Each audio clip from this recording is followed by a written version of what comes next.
செய்யப்பட்டவர். நீங்கள் இப்பொழுது வேண்டிக் கொண்டு விசுவாசித்து என் தேவன் என்னை விடுதலையாக்க வல்லவர். நான் இப்பொழுது இந்த வார்த்தையை விசுவாசிக்கிறேன். லாசருவை பிரேத சீலைகளால் முழுவதும் சுத்தப்பட்டிருந்த லாசருவை அத்தனை அடிமட்ட ஆழத்தில் இருந்து கர்த்தர் வெளியிலே கொண்டு வர வல்லவர், ஜீவனை கொடுக்க வல்லவர் என்றால் அவன் எல்லாம் வாசலருக்கு வந்ததுக்கு பின்பாகத்தான் திரைச்சீலை அவிழ்க்கப்பட்டது உண்மை என்றால், அப்படிப்பட்ட வல்லமையான அற்புதங்களை தேவன் செய்வது உண்மை என்றால், இப்பொழுதும் பார்த்து கொண்டிருக்கிற பிள்ளையே, தேவன் உங்கள் வாழ்க்கையிலும் இன்று அற்புதங்களை செய்வது எளிது. நீங்கள் பார்த்து கொண்டிருப்பது இப்பொழுதே இயேசுவின் நாமத்தில் என்ன காரியமா இருந்தால் ஜெபித்துக் கொண்டிருக்க அத்தனை காரியத்தில் விடுதலை பெறுவீர்கள். நான் விசுவாசிக்கிறேன். இயேசுவின் நாமத்தில் கட்டளையிடுகிறேன்.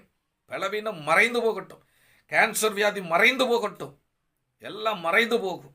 உங்களிடத்திலிருந்து அத்தனை மறைந்து போகும். நீங்கள் விசுவாசித்தீர்கள் என்றால் இன்று நீங்கள் தேவ மகிமையை காண்பீர்கள்.